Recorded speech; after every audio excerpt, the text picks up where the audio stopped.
What's going on, everybody? Welcome into Blazers Uprise. This is Blazers Uprise Live. I'm with Eric Brandt. Got a new stream overlay today, so I'm just experimenting with different overlays. Just a lot cleaner than it was before, and I'll definitely continue to experiment with this. I like this kind of style, but I might change up the colors or something. I don't know. But I've been working a lot lately on just switching up the branding a little bit, so I got the new YouTube channel header. What do you guys think about that? I just want to hop straight into your feedback for that. I like this overlay. You like the overlay? Let me minimize that so it's not in your way. Yeah, I think I need to make the background match the gray. I think that'd make more sense. Like, it's too dark of a gray. So I just didn't want to mess with it more because going live a little bit late today. But definitely wanted to get a cleaner sort of overlay, and I think it definitely looks a lot nicer. Wait, how did I dye my beard? You can see all the gray right here. Yeah, it's just the lighting. Eric sets up his lighting in a very specific way. Whenever we're late going live, is because he's like tweaking his lighting to make it look like he doesn't have any gray in his beard. Yeah, it's just like a little lighting trick. Yeah. He's just like, hold up, man, gotta fix my lighting. Can't look too old on here, man. I'm on YouTube. I can't look too old. That couldn't be further from the truth. Eric said, I like this overlay as Tori covered his face, lol. Yeah, in the future, I'll get a second monitor and put Eric on a second monitor, and we'll never have that problem of, like, me covering his face up with different stuff. I just have to have him on part of his screen. Now, with this overlay, I can actually have him on a smaller part of the screen because I can put the Skype buttons behind his name tag there. So, it's a good setup. It's a better setup than it was because the things wouldn't even update. I do miss being able to get stream donations. That is, something that kind of sucks with going over to a second channel is it's not monetizable yet. But when we get post-game streams back, we will be streaming a little bit on the main channel. So that'll be pretty nice. So yeah, anyway, today, not a whole lot to talk about. This is probably not going to be a long stream because I got to work a little bit before 5 is when I'm going to start. So probably a 45-minute stream. A couple things wanted to talk about on the stream today. One is Major League Baseball is kind of stupid. At least their owners are. And I'm just thankful that the NBA is not the MLB, simply put. So we'll get into that. And then the other thing that I want to discuss on the show was Kyrie Irving not wanting the league to resume. And that's kind of going to be a little bit of a political discussion, but we'll get into that. First off, though, it's not official yet, but for all you guys in here, I've used Patreon for a while as a way that you guys can support me and get perks. I'm going to switch that over to YouTube. And you'll be able to become YouTube members, not on this channel, but over on the other channel, over on Blazers Uprise. And there's a lot of cool perks and a lot of different stuff that I can do with YouTube that I can't do with Patreon. And it's just an easier way to keep track of it, to give you guys recognition if you are members. So stay on the lookout for that. Drop in the next day or two. I just have to get my perks, the perks that I'm offering you guys, approved by YouTube themselves. So that's something that's coming up. I'm very excited for that. And yeah. So Eric, anything you wanna talk about before we lead into like the meat of this show? No, not really. Don't have anything in particular on my mind. I don't want to jump into like, because we only got really two things to talk about today. This is one of those light podcasts or shows or whatever. It's there's not a whole lot to talk about today, so I don't want to jump into the meat just yet. So chat, if you have any questions, anything for us, let us know and we will answer your questions, just to kind of hold off on getting into the meat of things, because honestly we could probably do this podcast in 20 minutes if we just got straight into things. But I kind of want to wait on that. Ed Davis' statements were correct. What did Ed Davis say? It has to do with the Kyrie and Dwight Howard stuff, so Gotcha. We'll get into that when we... Yeah. I don't know. Like, I have an opinion on it. But it's not like a super... I don't know. I don't think it's a super complex situation. It's... Like, I don't know. I don't think it's something that we'll be talking about for 40, 50 minutes. Maybe give a quick update on the mock. Oh, yeah, mock off season. For all you guys in our mock off season, I did finish the team sheets, and I want to have your like coach feedback in the preseason phase done in the next day or two, and then the regular season could start a day or two after that. So hopefully the season's starting in the next like 3 to 4 days. I am a little bit behind on my timeline, but that's just because of how long it took to create all the sheets. I always do underestimate how long things will take. That's kind of just like how I am. But now that we got all the team sheets done, it should be pretty much good to go. Good to get started with that. So, why is there a Thomas Sadaransky fan here? He's not a Thomas Sadaransky fan, but when he had a different name in the past, and then he changed it, and that was my first reaction too. It's like, why Thomas Sadaransky? He does like him though. Does he? Yeah. Yeah, my like PSN gamer tag was always Bones Jones because that was my childhood nickname before John Bones Jones ever was known. Mm-hmm. And I'll get into online lobbies, man, and people think I'm a John Bones Jones fan, and I'm like, no, I don't care about him at all. Like, so like that's kind of the same thing. Is my chat frozen? Or is chat just dead right now? Somebody say something. Is Doge the last comment? Yeah. Oh, okay. I thought my chat was frozen or something. What's funny is I think your chat's a little bit ahead of mine. Like mine's a little delayed. I don't know. Well, there was all those DDoS attacks today in the U.S. Oh, like really? T-Mobile was down, Verizon was down. There was a bunch of other stuff that happened. Oh, so you couldn't get like data or anything? So apparently, like in the South, like you couldn't call anyone, but like you could text and still use your phone. But yeah, gotcha. A little bit ago, my phone was going like in or out with service too. Weird, because I don't have service right now. Huh? This is emergency calls only. Huh? Weird, because with my job, I need service. I need data. So that's kind of concerning to me, but anyway, so let's get into the Kyrie thing because they didn't really hit us with any questions. So Kyrie Irving is leading a coalition of NBA players who don't want the season to return, basically, and the reasoning why is because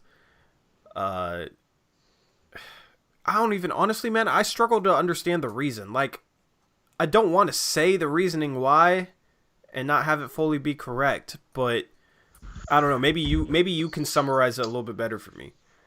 I think part of it is like a lot of these people feel like there's bigger issues than playing a game right now. Yeah. And that has a lot to do with it. Like, they'd rather spend their time and efforts and energy on those kind of effort that cause, which is definitely a good thing. And then a little bit of it is that there's like some spikes in cases in a lot of these states that have reopened now. And Florida seems like it's a hot spot right now, and they don't know how safe it is to go. But that seems kind of secondary right now.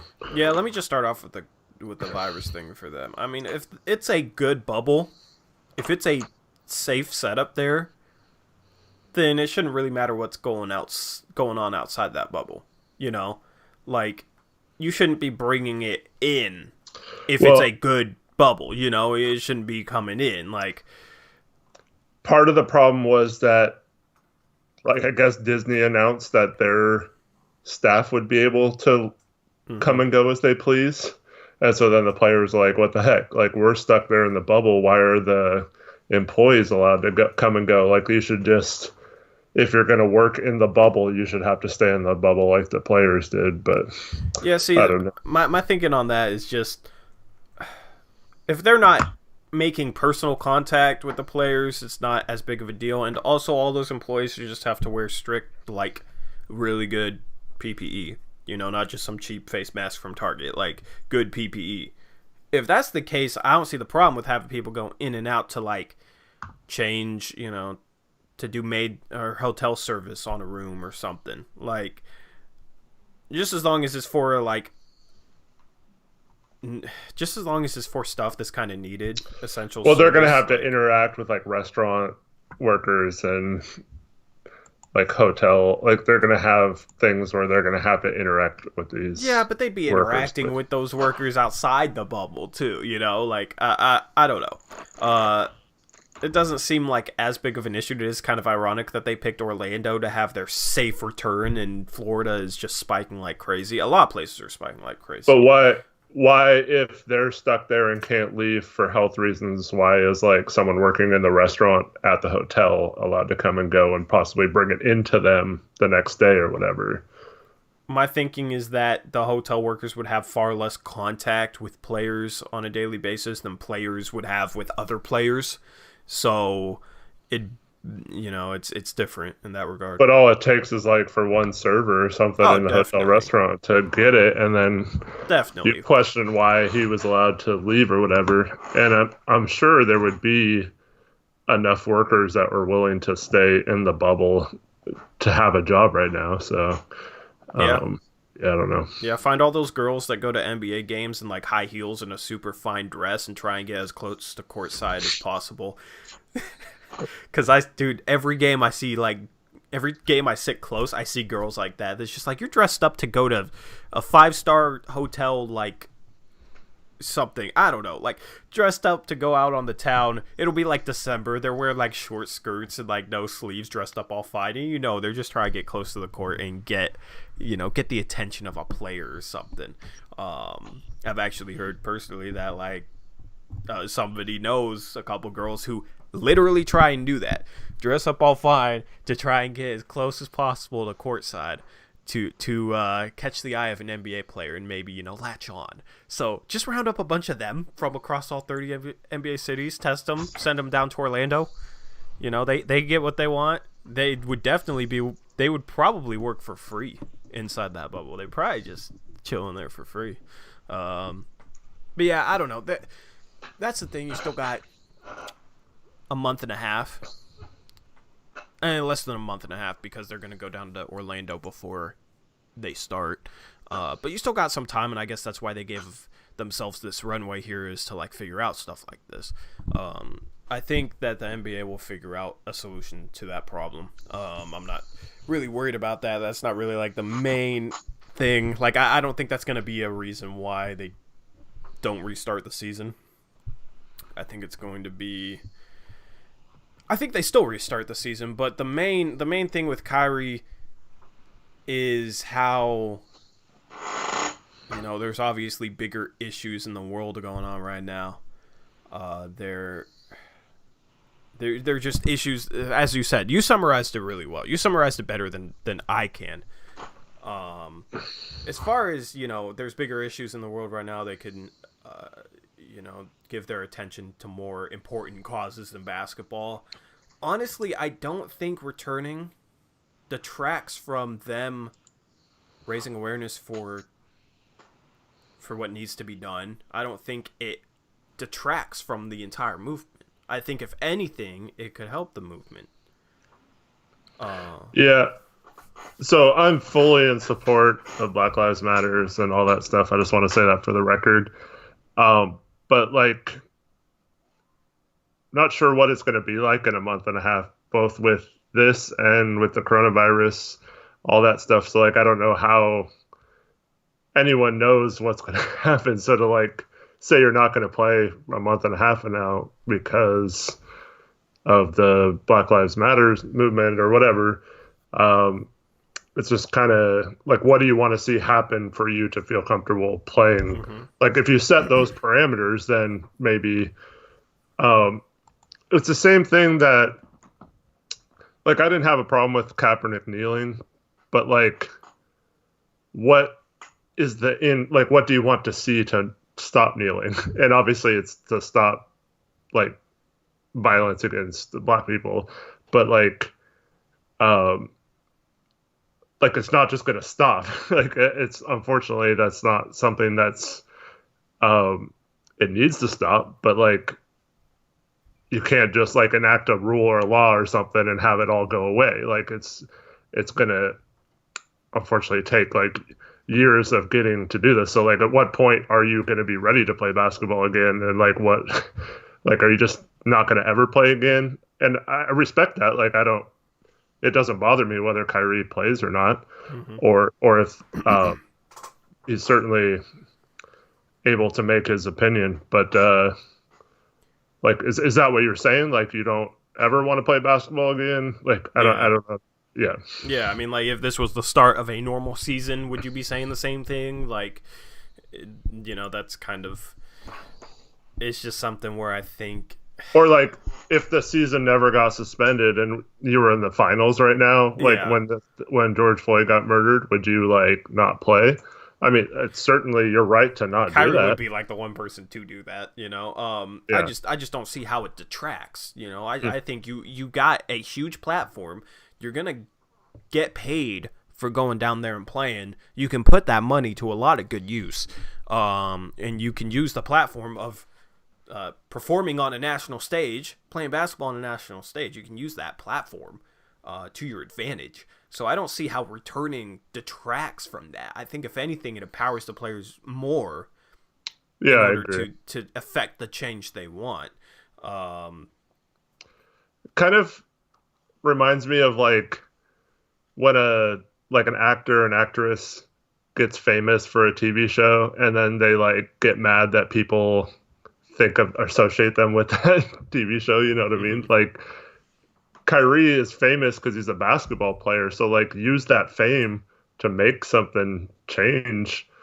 And he's certainly welcome to think that not playing could be the stance needed to get people to think, oh wait, they're willing to not play for this, so maybe that's the answer.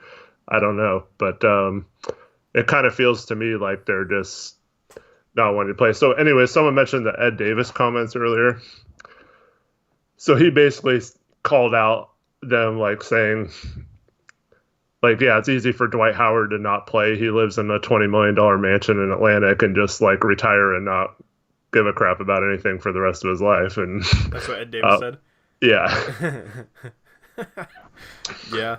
And then he said it's easy for a guy like Kyrie to say he'll give everything back for social reform, but would he really give everything back? Like, would he give this all up to? And the thing I don't understand about Kyrie is he's not even playing. So, I know he's part of the Players Association, but I think that's where the issue comes up with this. Is the guy leading this charge is a guy who wasn't going to play anyway, and is on a team that has literally no chance without him.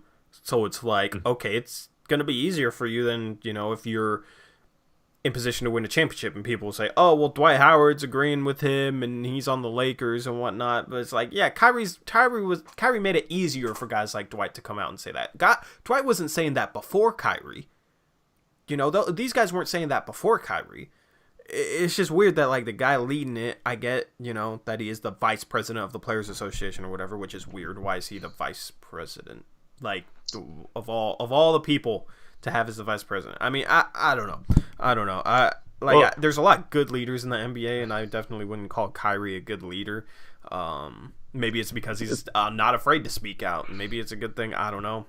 But, like, it's just weird because they had that call with all the star players, and like LeBron and Dame was on that call and stuff, and they all wanted to play. And so it's kind of surprising when there was another call. And I don't get the whole financial thing because, like, it really screws them over if they don't play. And it could have effects for several years down the line with contracts moving forward, the CBA. The owners actually can opt out of the CBA if they don't play. So they could take a hard stance against them in the collective bargaining agreement and could really screw them over. And it would be justified because of the loss of revenue. Now, I don't know if the owners are willing to because that would look really bad for them to do that right now against a majority black like profession, but like it's certainly within their rights to do that if they don't show up. So like what does that do to the cap and all that stuff for players moving forward? Like, so is taking a stance now worth hurting other people's income for the rest of their lives too? Yeah. There's just a lot of factors that weigh in, and like I said, I don't know the answer to that. It may very well be that showing up is the best message towards all these like racist people and stuff, that like, no, you don't get to go cheer us on if you're gonna do all this other stuff until this ends. All this violence against black people is a thing of the past. Like, I don't know what the best strategy is, but it just seems kind of weird that you wouldn't think of ideas to, because you're going to be on TV, you have a platform, like use that to voice your opinion, and, you know, through press conferences and, you know, like taking stands with all wearing shirts. I mean, like history repeats itself. There was that game where LeBron and his teammates wore all the "I Can't Breathe" shirts, and here we are a few years later, and we have that same motto again, unfortunately. But yeah. Where did Collins say he didn't want to play? I never heard that. Was that something that you heard, Eric, or is for who? Because there's a comment here saying, "What do you think of Zach Collins not wanting to play?" And I don't think it was ever reported that he didn't want to play.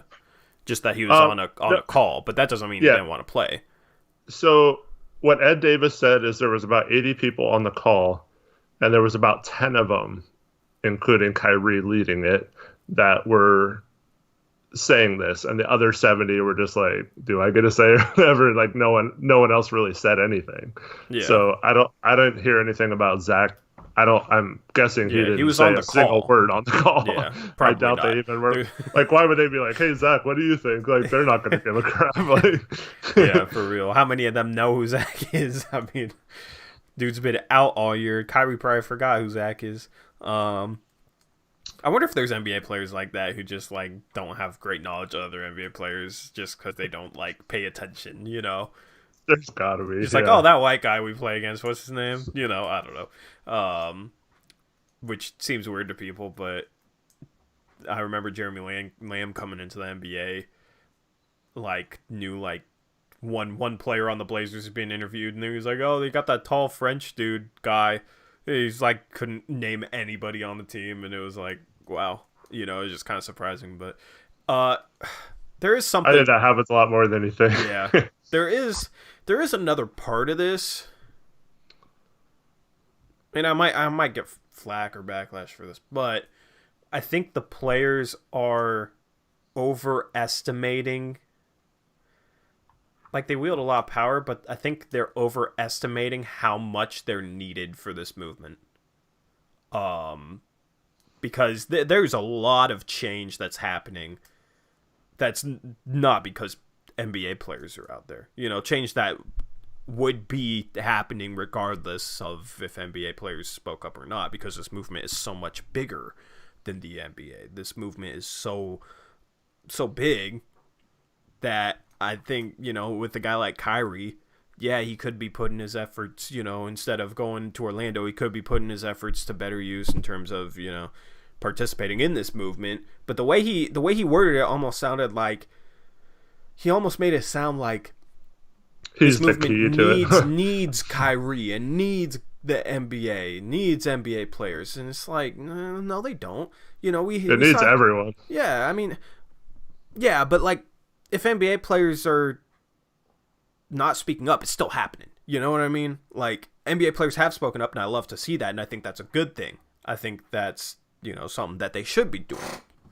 But I think this change that's being influenced with the pressure being put on government and the government making changes is because it would be happening without NBA players. You know what I mean? So it's like, if anything, people need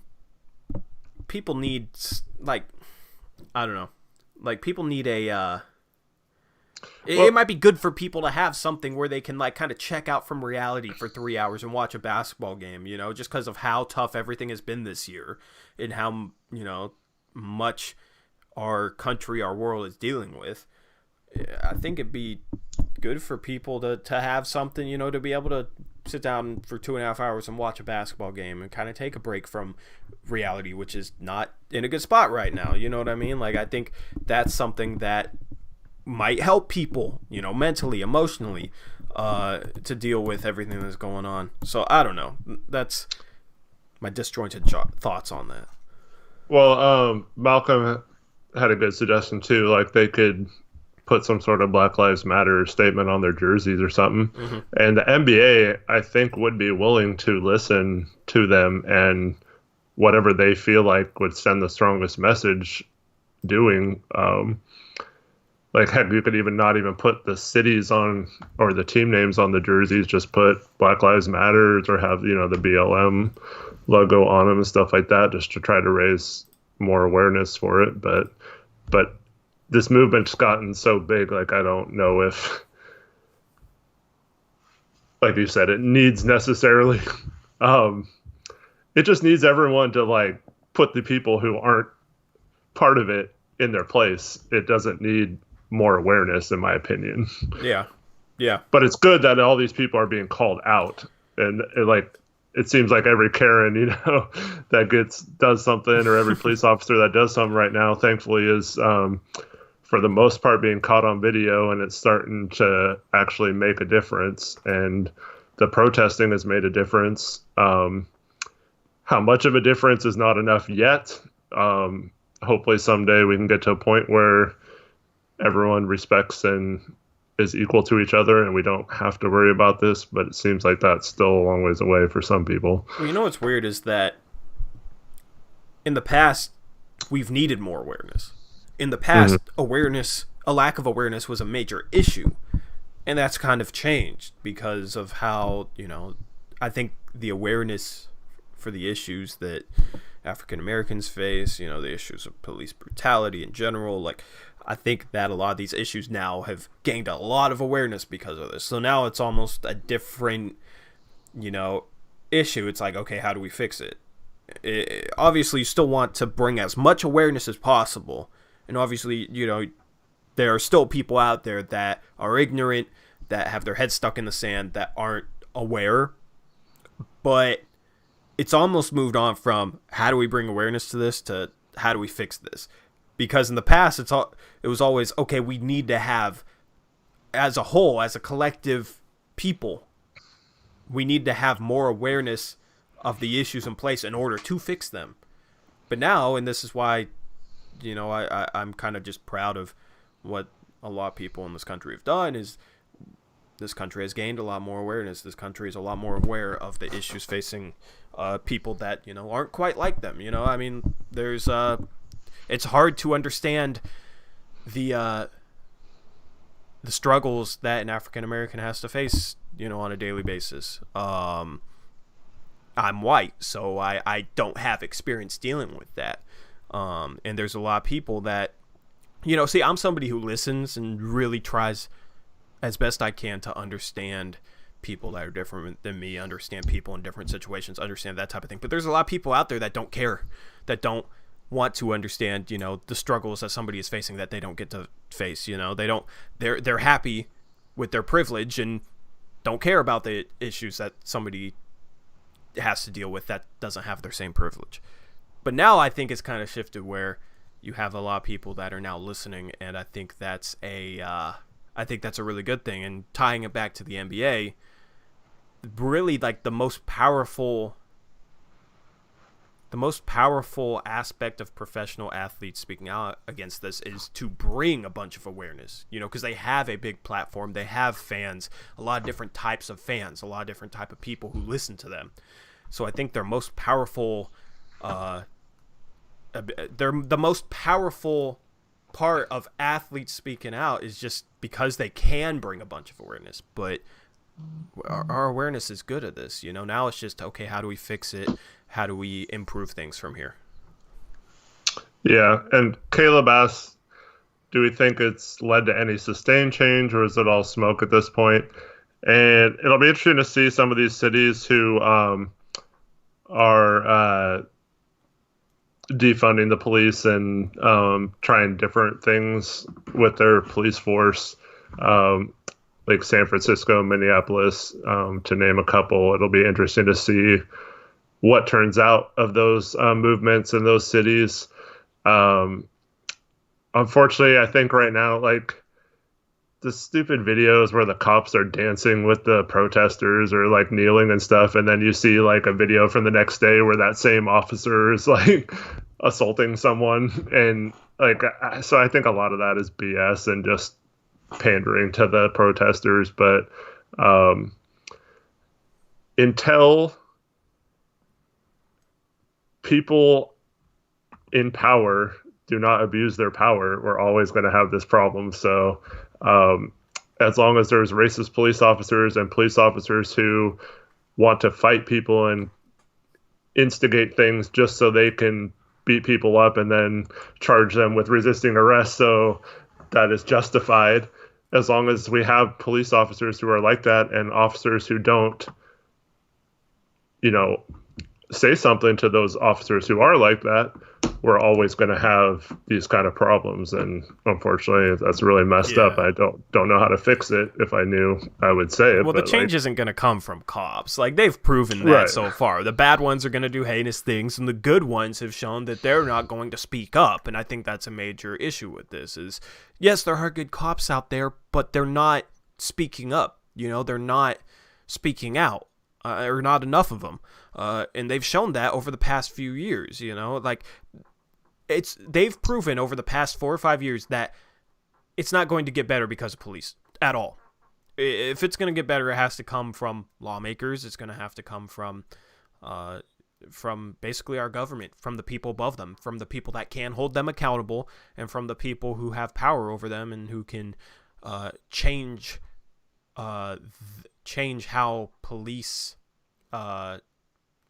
change how they do their job from a fundamental level, if that makes sense. So I was kind of thinking of an idea. So how some of these officers have been found out, they've had, like, I've seen anywhere from like 10 complaints to hundreds of complaints. Like, there was an officer I saw that had been in the force for 9 years and had worked like 12 different police stations and been fired from a bunch of different cities and stuff like that, but somehow he still keeps getting jobs. Like, when there's a complaint against a police officer or any kind of situation where force is used, it should go to a committee that is not a police officer, and they should investigate and rule on whether that cop was justified by it. Because right now, it just goes up to a supervisor, and he's like, oh, don't do that again. And then, But, like, how many situations weren't on video, and the officer just says he was resisting arrest or being disorderly, and they really weren't, but it wasn't on video. So there's no way, like, a jury's going to believe, like, a black man versus a police officer. I mean, I hope that changes now, but, like, cops can just make up whatever the frick they want. So, like, if a cop gets enough of these, like, complaints against him, he should be automatically fired and never be allowed to be a police officer in the United States again. And that should just be, like, final. If you're ever caught falsifying a police report, you should be getting, like, life in jail, because that is a disgrace to the badge and everything else. And until there's some sort of way where these cops are not having immunity to doing these things, that's never going to change anything, in my opinion. Yeah. I mean, if somebody commits a crime, if an 18-year-old kid commits a crime, you don't, they don't go to his mother and say, oh, he committed a crime, it's up to you to punish him. Like, of course, she's not going to do what needs to be done in terms of justice. Like, she is his mother. It's kind of the same way with cops, and cops do something wrong, and they take it to the supervisor. Like, it's like the same type of thing. Like, the supervisor, it's his cops. It's, he's part of they're part of the same group. He's not going to hold him accountable. We need something in place to hold police accountable that's not police. Like, it's just kind of ridiculous. Like, they're not going to police themselves. They've proven that time and time again. So, hopefully, this continues to bring more positive change because I'm hearing a lot of positive things. As far as the players not playing because of this goes, I think they'd have possibly, I don't know, I think they might have more power if they did play just because they could make money and donate money, and they'd have a bigger platform if they were actually playing. People might, the media might talk about how they canceled the season for the cause once or twice, but I don't think they're going to keep talking about it. If you had consistent protests like the kneeling, the media was talking about that every single day. So if you have something like that in the NBA, maybe not kneeling for the flag, but maybe, wearing shirts with messages or something, or, just speaking out in post-game interviews or something like that. Like, that's going to get talked about a lot more than canceling the season. So they shouldn't cancel the season for this. I wonder how many players are kind of annoyed that, I wonder how many players look at it like how I look at it and are kind of annoyed with Kyrie saying all this. I feel like there's a section of players that are probably thinking that Kyrie is doing this for attention because Kyrie's just a really weird guy. So it's, I don't know. I just wonder how player opinion is divided up over this, especially on Kyrie. I will say in Kyrie's defense though, it's okay to talk about this, and if you want to bring that up in the call, should we really be playing right now with everything that's going on? It's certainly something you should talk about. Oh, definitely. And it should definitely, we're not saying he shouldn't have said anything. Oh, definitely. I just want to make that clear. He's just such a weird guy that I feel like it's kind of hard to understand his motives, he Right. might have ulterior motives. And I'm just wondering, do the players think he has ulterior motives? Do the players think it's for reasons other than what Kyrie is saying? I don't know. Kyrie's just a super hard guy to figure out, so it could be anything, to be honest. Yep.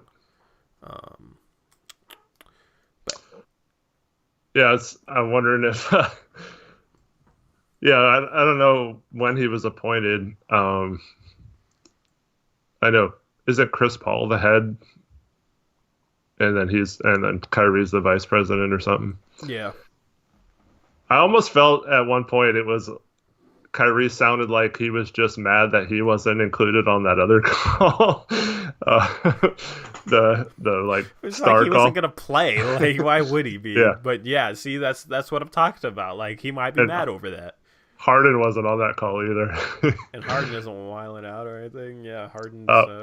But all joking aside, I forgot what I was going to say. But, so the whole comment that got me about what he said was it only benefits the top 20 paid players or whatever. Everyone's getting paid the percentage of their salary that they're playing. So how does it not benefit everyone who plays to get money? And then, like I said, it benefits them, the whole league, getting this money from finishing the season next year when they play too. So if Kyrie's really willing to give up his basketball career for this, I applaud him for that. He's certainly welcome to do that, but I just don't know if that'll make really a difference in long-term anything.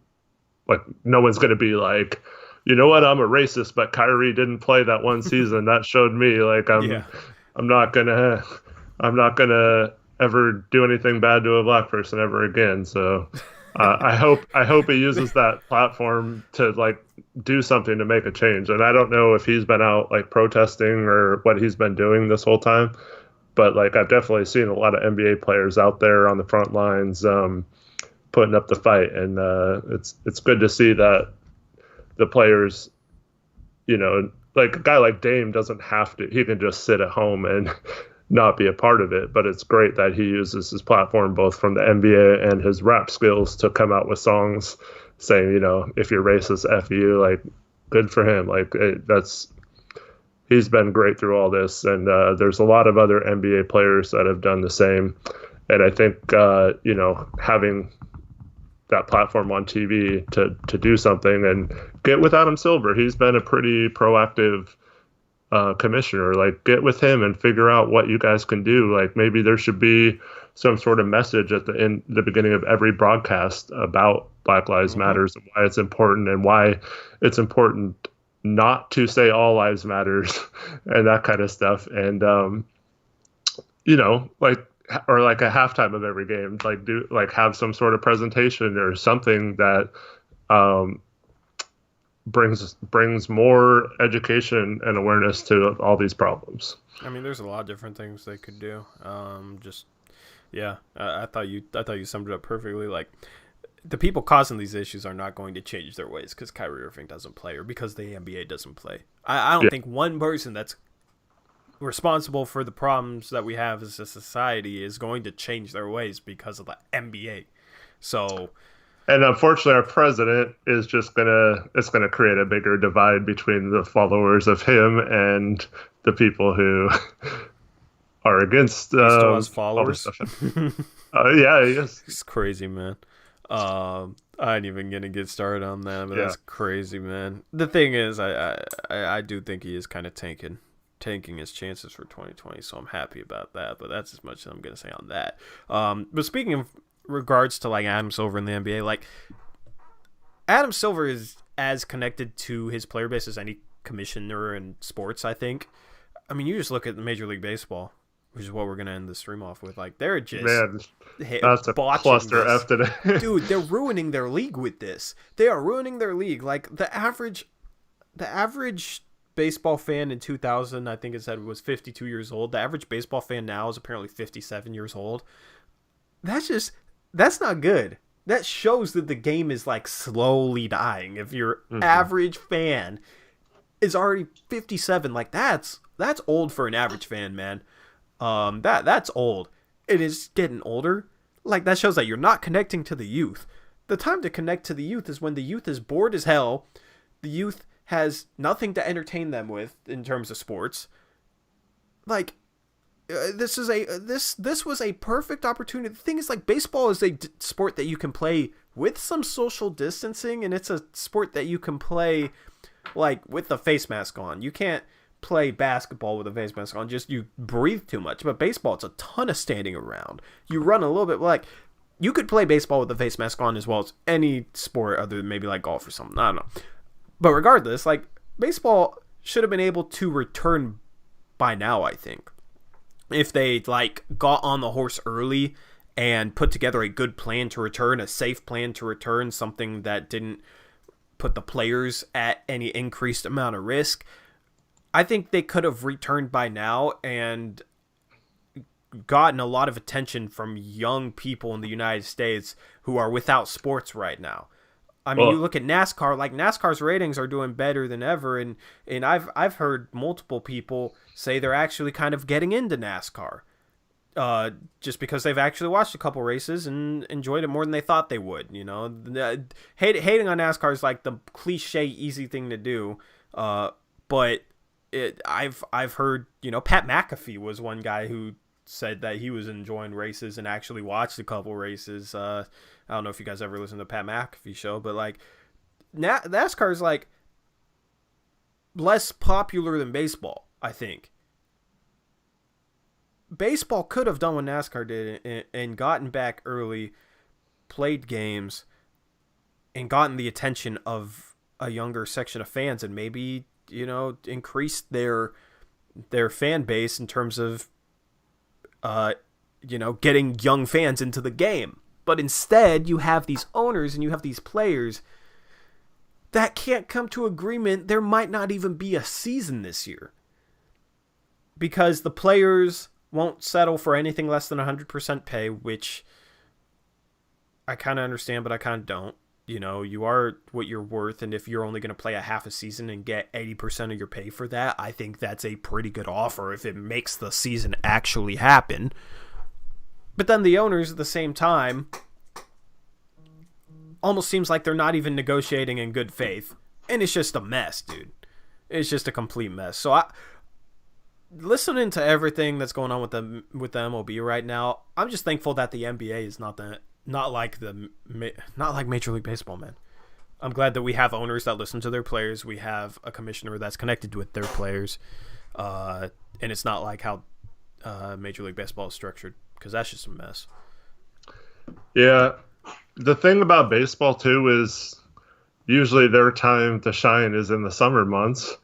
And now if you have the NBA, if they get their players on the same page and play, they're going to steal their one time where they don't have anything to compete with. And now here comes basketball. They're going to swoop in. Basketball is already talking about possibly in the future redoing their schedule. So it's more like December to like July, August-ish. So like that's going to cut into the baseball season. And then by that time, you got football starting up again.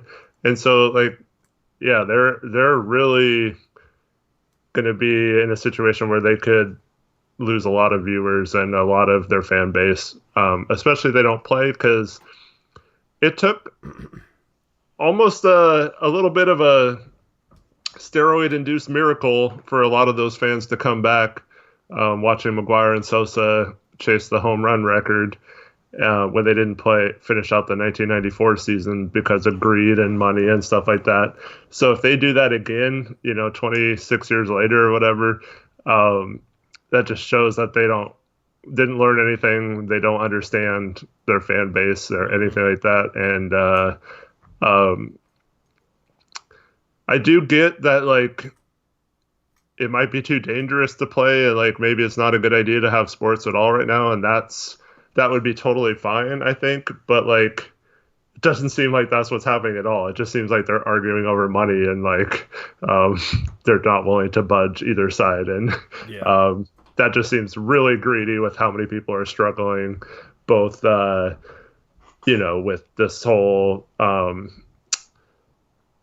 all the protesting stuff and through the COVID stuff. Like, there's a lot of people who are not in a good situation right now, and to see like millionaires fight with billionaires over whether they're going to be paid like $10 million or $11 million to go play some baseball games, like, doesn't really seem like it's appropriate to do in the world right now. Yeah, it's crazy how bad they've handled it so far. And honestly, at this point, I don't think there is going to be a baseball season. I think there's going to be no season this year, which is not good for the game at all. You're gonna lose some people who were fans before because of that. So yeah, I mean, it's just kind of crazy. Like, NASCAR's handled the past couple months really, really well, and I mean, it's a sensitive topic, but when you look at them banning the Confederate flag, like, it's something they should have done years ago.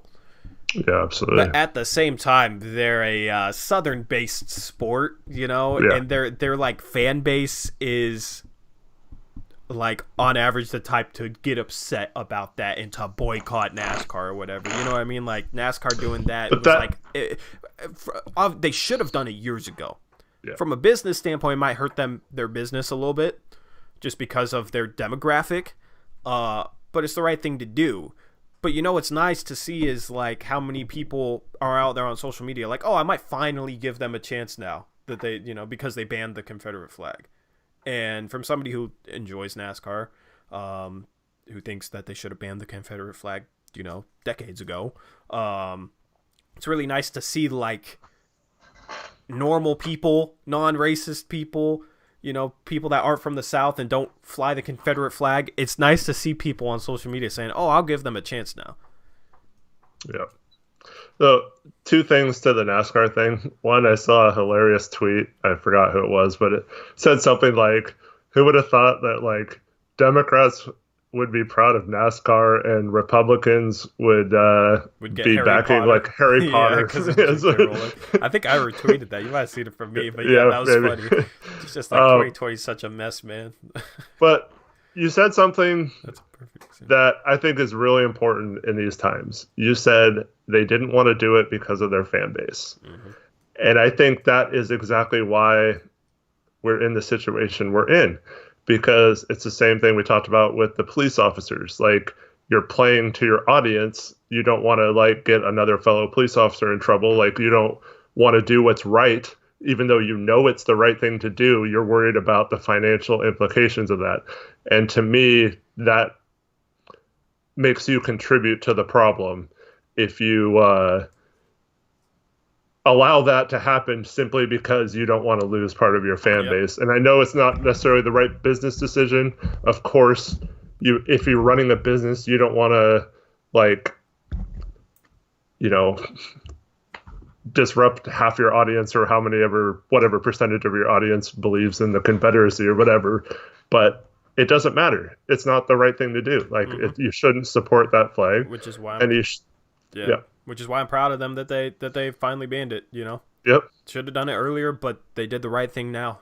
Which a lot of different types of people, as you said, that play to their audience and aren't doing the right thing. You have a lot of people out there like that, a lot of groups of people that aren't changing. And NASCAR's making a change, and it's a good one. So I'm happy about that, man. That dumb driver, had you ever heard of him before? No, being a NASCAR fan? He was like the equivalent of a bench warmer for a AA Major League Baseball team. Okay. He was a Truck Series driver who never finished better than like 20th or something. Like he was literally the ultimate nobody. Like diehard NASCAR fans hadn't even heard of that guy. Like, so it was just like, oh god, of course you got to have one idiot, one asshole, you know. That's saying that, but yeah, nobody knew him, and he's not reflective of the drivers. If you don't know what we're talking about, I think his name was like Ray Cicerelli or something like that. He came out and said after NASCAR banned the Confederate flag that he wasn't going to race for NASCAR anymore. It's like you were already garbage. You were probably running out of money racing in the first place. Because did you see NASCAR's response to him? No. NASCAR like trolled him hard. They said like, "Who are you again?" or something. And then like they went off like on tweets like yeah, you're what's wrong with like this. That's and awesome. like yeah, that's awesome. I didn't see that, but yeah. So anyway, since we're on the topic, if you've never like sat down and watched the race, next Sunday, my favorite. Like I've said it for like past races, but I understand why they're boring. If you're like never sat down and watched the race, next Sunday, I know it's Father's Day, so maybe not, but if you have the time, next Sunday, watch Talladega, because Talladega is better than anything else out there. It is just they're always in a pack and they're always going 200, and they're 3 wide. You know, I don't even know how to explain it. If you guys have never watched Super Speedway, it's like Daytona, but if you guys ever are going to give it a chance, watch next Sunday, because next Sunday is going to be fun. I'm super excited because I love super speedways so much more than anything else they have on the schedule. So, but is it just like on like random weeknights sometimes too? Right now, yeah, is that what's happening? Like, yeah, they've been doing like Wednesday nights. They have a Thursday night like in July, but usually it's just Sundays once a week. So it's kind of cool having it two days a week. They don't have one this. They don't have a midweek race this week, but yeah, they've been doing it 2 nights a week, which I think they should do in the future. But Mike, you can answer this. I don't really know the answer to this. How does watching NASCAR compare to watching the NBA? There's a lot more like action in like the NBA. You know what I mean? NASCAR, it's like if you don't know like the rules in NASCAR, you might not understand this, but the restarts have a lot of action, but there's just times where you have long green flag runs where there's not a lot of passing. You know, the cars are separating themselves a lot, and it can get kind of boring. So at that point, you just kind of like relax. You know, maybe work on something else. It's kind of something you have on in the background.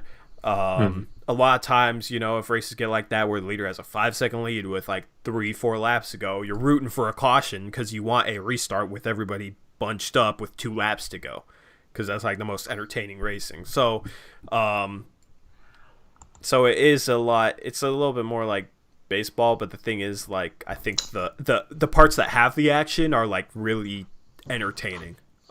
Just for people to be driving that fast in close quarters, kind of bouncing off each other. I think that's cool. But that's why I love super speedways, because cars don't separate themselves.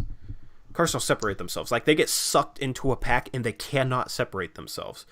So you just constantly have action at a super speedway. You constantly have just a pack of cars. So that's why I love super speedways more than anything else, because that's what you get at super speedways. So it's more like soccer than basketball.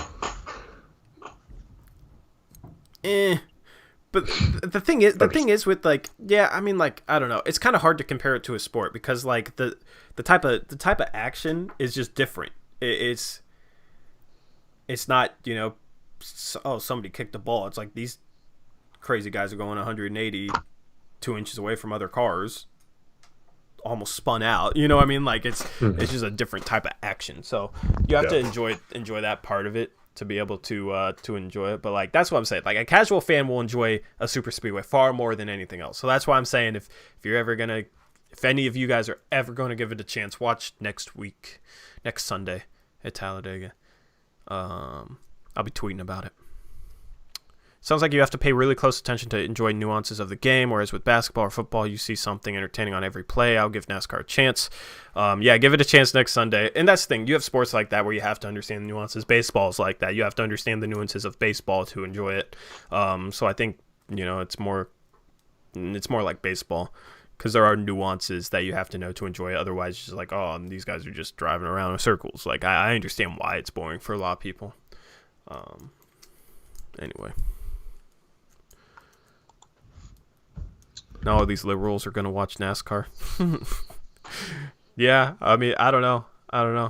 Like Alvin Kamara was at the race yesterday and was repping Bubba Wallace, who's like the one African-American driver that they have. He's in terrible equipment, so he doesn't really have a chance to win anything. That's the other thing with super speedways is anybody can win, whereas other racetracks is usually just the best of the best that really have a chance.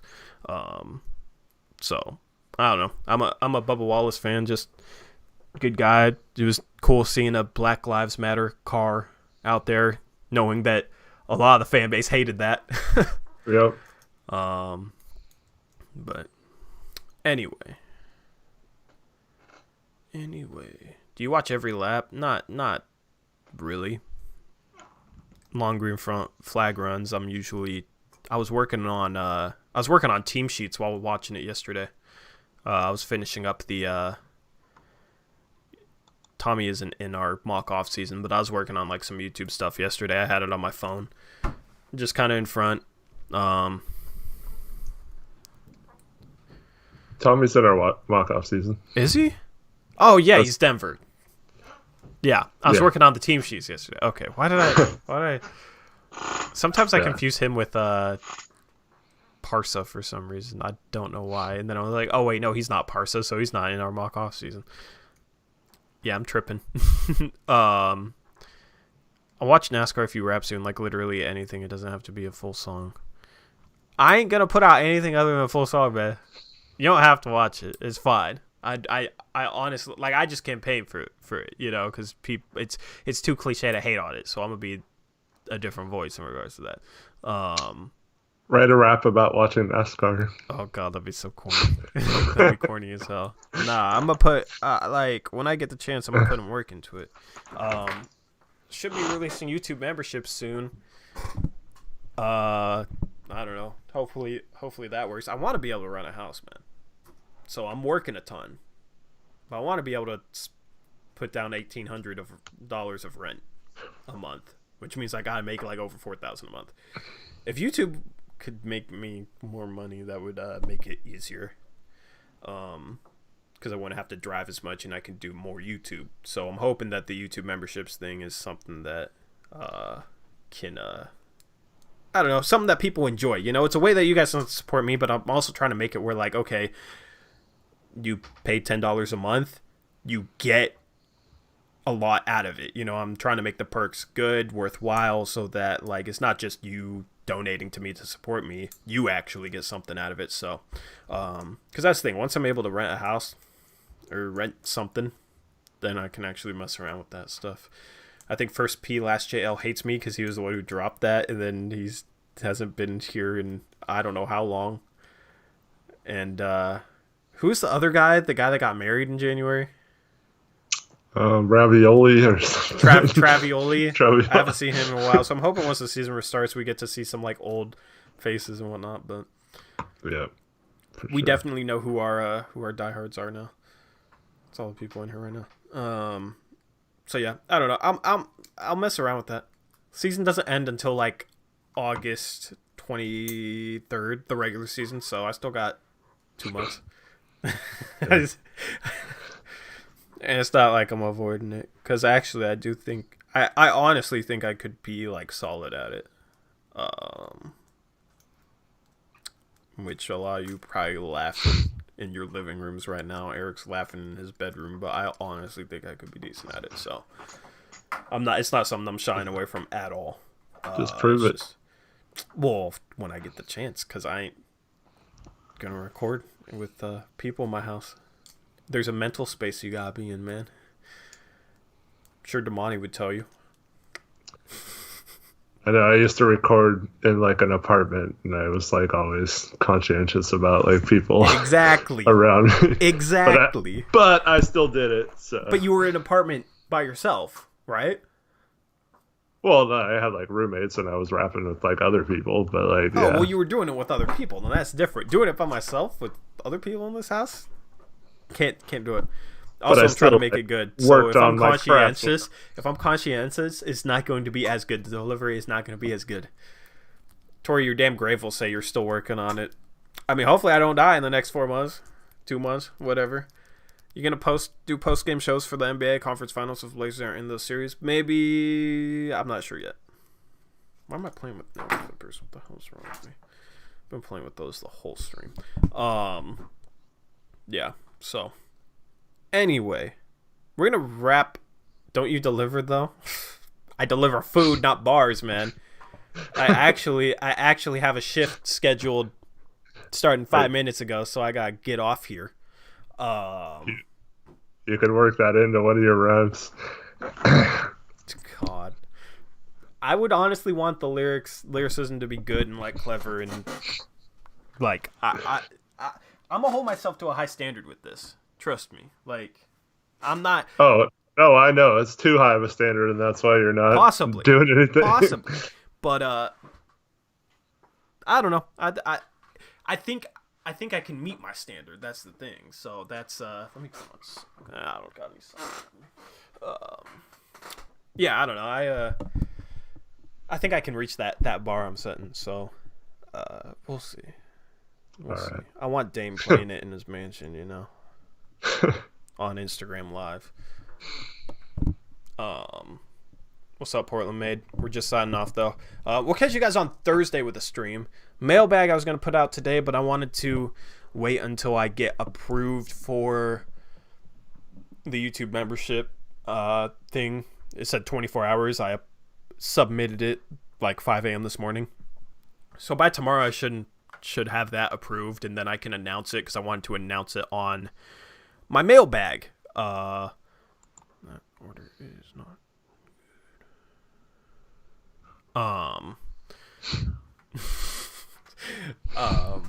yeah, I'm waiting for orders because I'm signing off. But no, so yeah, so I wanted to announce that in the mailbag. If you have a question for me, go back to my last mailbag and ask it. I'm not sure how many questions I had on that. Any mock updates? We gave mock updates. Yeah.